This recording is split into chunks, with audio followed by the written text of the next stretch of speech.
وسط كم من الشائعات والأخبار منها الصحيحة والغير صحيحة، يريد المعجبون أن يسمعوا منك من هي جينيفر جراتون.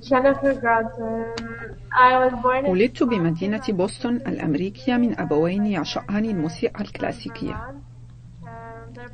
درست والدتي العزف على آلة البيانو في الجامعة في حين اختار والدي الكمان. نشأت في جو موسيقي وتعلمت مبكرا الغناء والعزف على آلتي البيانو والكمان، وواصلت اهتمامي بدراسة الموسيقى في الجامعة. رأيت مقاطع باللغتين الأمازيغية وكذلك اللغة العربية، فأي اللغتين تفضلين يعني من ناحية الأداء الموسيقي؟ بصراحة استفدت في تجربتي الموسيقية من الغناء باللغة العربية والأمازيغية.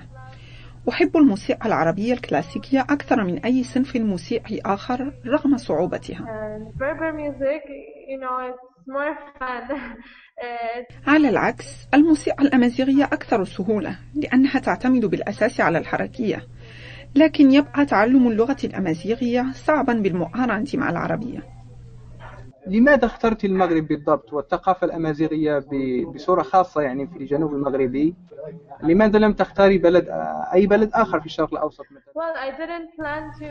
لم أخطط لزيارة المغرب. أتممت دراستي الجامعية سنة 2012 وأردت تغيير الجو والسفر واكتشاف أماكن لم أزورها من قبل. كان لدي بالجامعة أصدقاء مغاربة حمسوني لزيارة البلد، ومع ظروف الربيع العربي اخترت المغرب لكونه أكثر استقرارا. لم أكن أعرف شيئا عن الثقافة الأمازيغية عند وصولي إلى المغرب. بعد لقائي بخطيب سعيد وهو مغنٍ أمازيغي معروف في ساحة جامع الفناء بمراكش، بدأت باكتشاف هذه الثقافة. هل فعلا اعتنقت الإسلام؟ في حقيقة الأمر، الفيديو الذي ظهرت فيه مع سعيد أتلو الشهادتين هو فيلم أمازيغي يحكي علاقة الحب التي تجمعنا. في الفيديو يسأل الوالد ابنه سعيد: هل اعتنقت الإسلام؟ آنذاك نطقت بالشهادتين. كنت أتمنى أن تبقى قناعاتي الدينية بعيدة عن عملي الفني، ولكن مع الأسف تسرب الفيديو وانتشر بشكل واسع، وتسبب الفيديو في صدمة كبيرة لوالدي، لكني الآن فخورة بديني الجديد. نريد أن نسمع منك مقطع موسيقي باللغة الأمازيغية وباللغة العربية.